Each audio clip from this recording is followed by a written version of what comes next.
and welcome back to another episode of Tech This Week. Today, I'm going to talk about an area which I have always felt very important as an area that we as a nation should speak more about. To a certain extent, it speaks about the importance of failure. Yeah, quick to imagination, right? Let's dig right in. So I think today's topic is not about a specific technology, but since it is Tech This Week, it's about how Indian tech companies, can learn from the crest and trust of their global counterparts, right?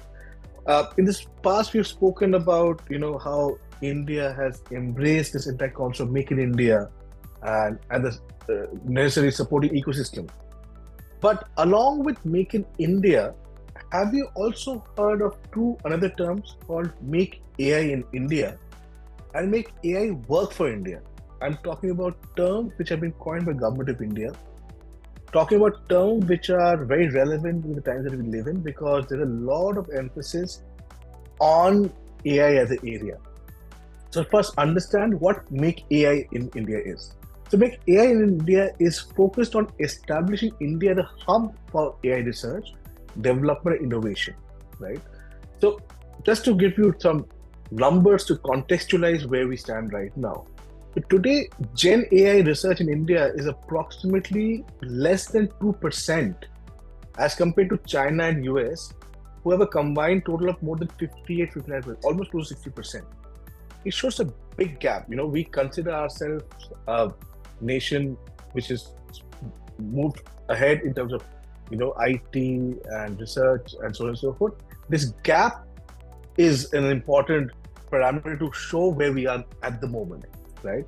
But to address this issue, the government has installed, something what we call as the Centers of Excellence for AI, which are dedicated, extensive focus towards Gen AI in recent times, right? Then comes Make AI Work for India. Make AI Work for India is, it emphasizes the usage of AI to solve specific societal and economic challenges faced by a nation like ours, right? So the program aims to democratize the benefits of these technologies. So if you look closely, beyond what the question that one may arise, why is the government focusing on something like Make AI in India and Make AI Work for India? Because if you see, with Make in India, the emphasis was on manufacturing sector to compete against our closest neighbor, which is China, right? And be competitive for the rest of the world, right? But as we all understand, as the world embraces technology like AI, I think there will be a tectonic shift in how the world operates, and technology AI will have a significant role. Therefore, it is inherently a position of advantage if India takes a more stronger position as far as AI goes. Therefore, this particular push towards Make AI in India, right? Because these areas have been traditionally dominated by countries like US and China. So, and you may also understand why are we talking about this, because I'll give you a little bit of background to this because, there was this news about, Google's flagship AI, Gen AI product, Gemini, in the news for probably for the wrong reasons, right? But it was kind of a wake-up call for many organizations because it helped us understand 2-3 significant things. One, that there is always an extent of unreliability as far as AI platforms goes, and it also raised concerns about the transparency and accountability of AI technology.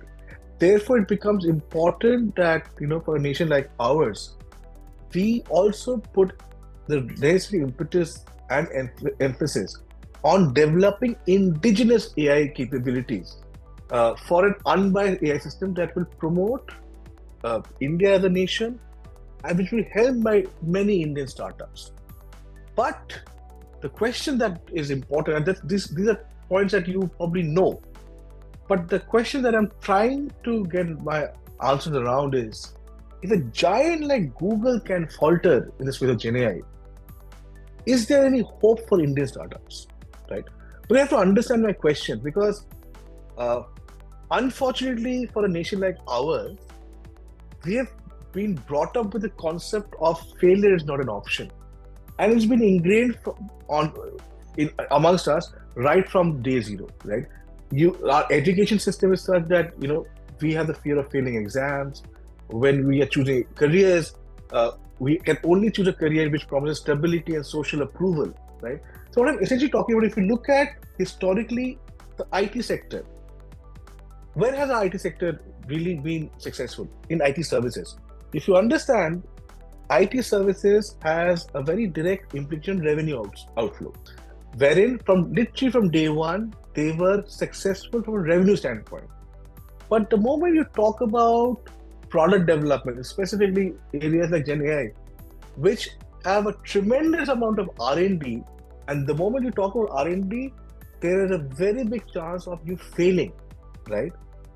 Does a country like ours have the appetite to fail?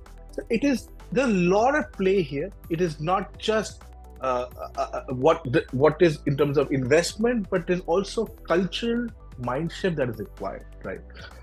But having said so, we have seen success in India as well, and I think a great example, in my view, is the success story of Ola. Ola is a homegrown, very, very successful enterprise which fought against the biggest in its business, Uber, right?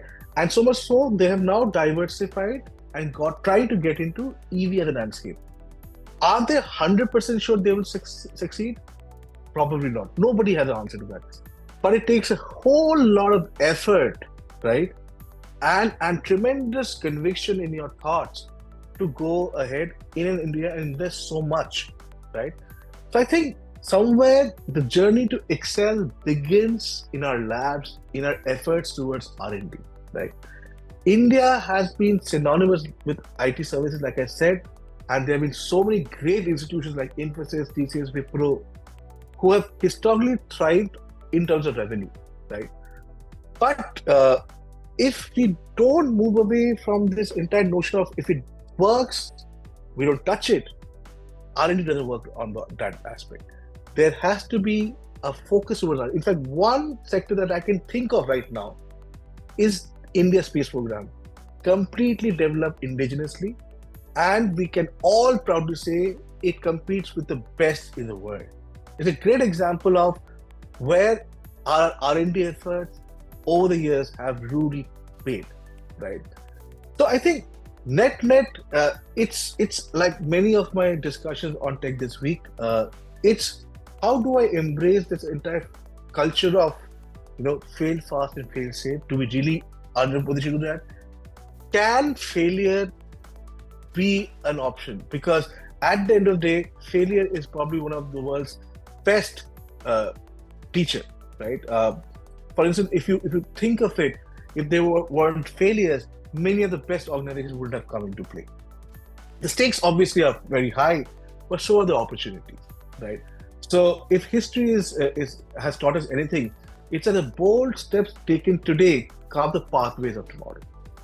Like I said, a lot to think and mull over, but I'll leave you with this thought. Have a great week ahead. Bye for now.